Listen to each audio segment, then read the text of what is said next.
আসসালামু আলাইকুম viewers, welcome back to my channel Bangla recipe.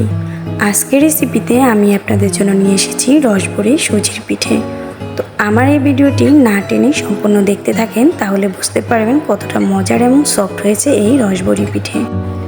এবার আমি রেসিপিটি বানানো শুরু করব। দেখতে পাচ্ছেন একটি বাটিতে আমি একটি ডিম ভেঙে নিয়েছি। একটি কাঁটা চামচের সাহায্যে আমি এই ডিমটিকে ভালোভাবে পেটিয়ে নেব। শেষ করার আগেই শুরুতে বলে যাচ্ছি, যারা যারা আমার চ্যানেলটিকে এখনও সাবস্ক্রাইব করো নাই তারা অবশ্যই আমার চ্যানেলটিকে সাবস্ক্রাইব করে দেবে আর পাশে থাকা বেল আইকনটি বাজিয়ে দিবে নিত্য নতুন এরকম ভিডিও আপডেট পাওয়ার জন্য।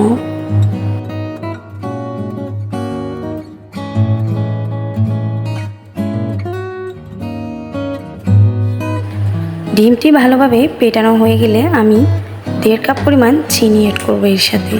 তো আমি আবারও ডিমের সাথে এই মিশ্রণটি ভালোভাবে গুলে নিচ্ছি।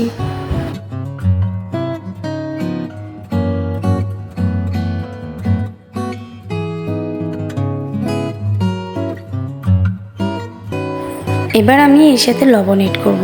যারা যারা লবণ পছন্দ করেন মিষ্টিতে তারা অবশ্যই লবণ দেবেন, আর যারা লবণ পছন্দ না করেন তারা অবশ্যই স্কিপ করবেন।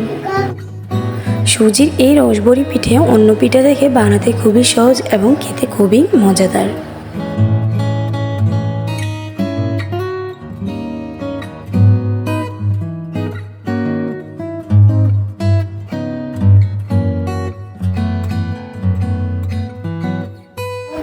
মিশ্রণটি ভালোভাবে হয়ে গেলে এবার আমি এর সাথে পরিমাণ মতো সুজি অ্যাড করব। যেহেতু আমি এখানে একটি ডিম গুলেছি, তাই আমি অল্প অল্প পরিমাণে সুজি অ্যাড করে তা গুলে নেব। মিশ্রণটি ভালোভাবে মিক্স করার পর দেখা যাবে কেমন হয়েছে। আমার ভিডিওটি দেখে অবশ্যই বাসায় বানানোর ট্রাই করবেন আর কমেন্ট বক্সে গিয়ে জানাবেন ভিডিওটি আপনাদের কাছে কেমন লেগেছে, কারণ আপনার মূল্যবান একটি কমেন্ট আমার পরবর্তী ভিডিও বানানোর জন্য উৎসাহ তৈরি করে।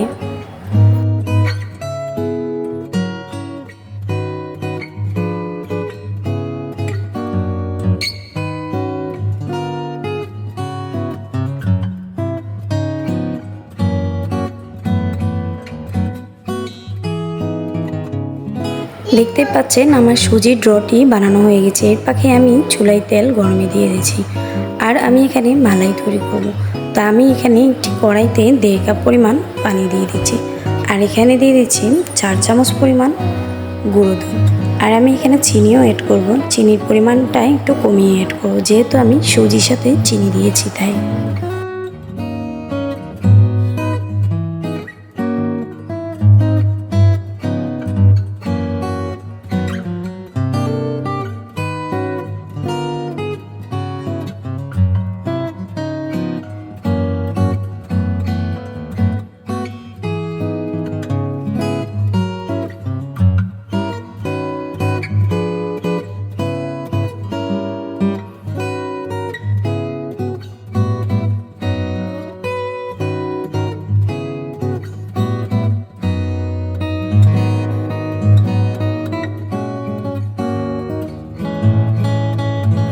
আমি এর সাথে অ্যাড করব 3টা এলাচ, যাতে করে ভালো একটা দারুণ স্মেল আসে।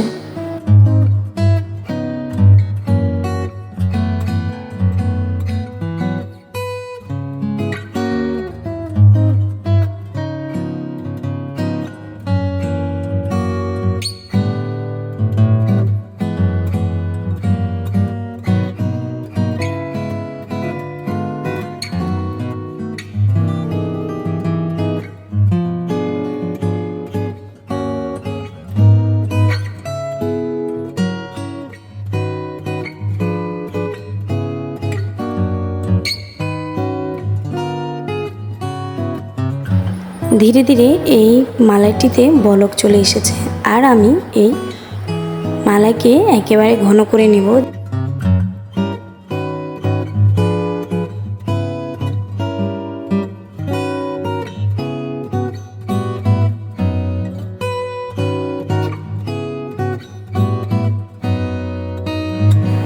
মালাইটি বানানো হয়ে গেলে এবার আমি গরম করে রাখা তেলের মধ্যে এক এক করে সুজির পিঠা বানানো শুরু করে দেব। তো দেখতে পাচ্ছেন আমি একটা চামচের সাহায্যে নিয়ে নিচ্ছি, যাতে করে সবগুলোর পরিমাণ এক হয়।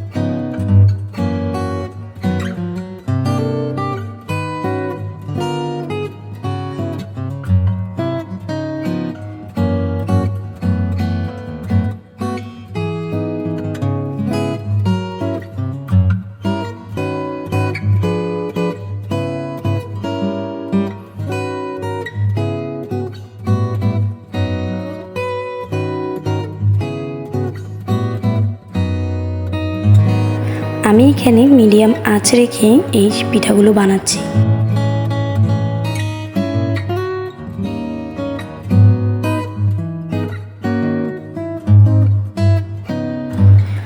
ভালোভাবে এক পিঠ হয়ে গেলে আমি অন্য পিঠ উল্টে দেবো, যাতে করে ধাক না লাগে, ছেঁক যেন না লাগে পিঠার গায়ে।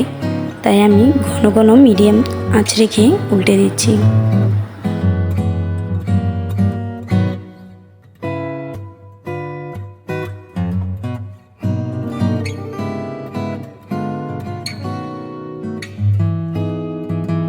আমার সুজি বানানো শেষ হয়ে গেলে এবার আমি তা উঠিয়ে এবার নিয়ে নিব সেই দুধের মালাইতে।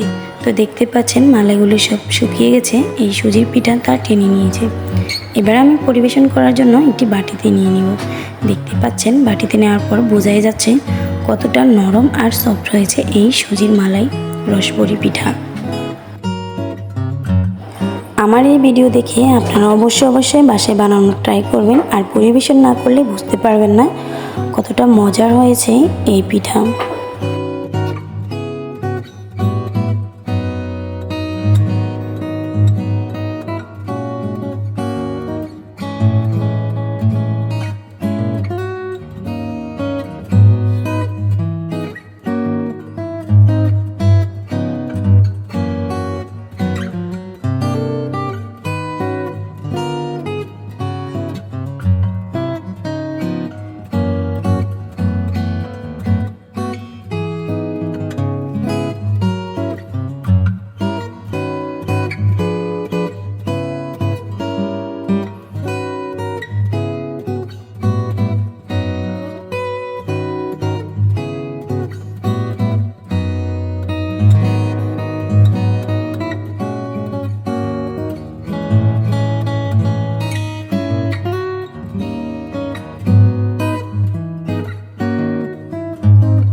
তো আমার এই পুরো ভিডিওটি দেখার জন্য আপনাদেরকে অসংখ্য ধন্যবাদ রয়েছে।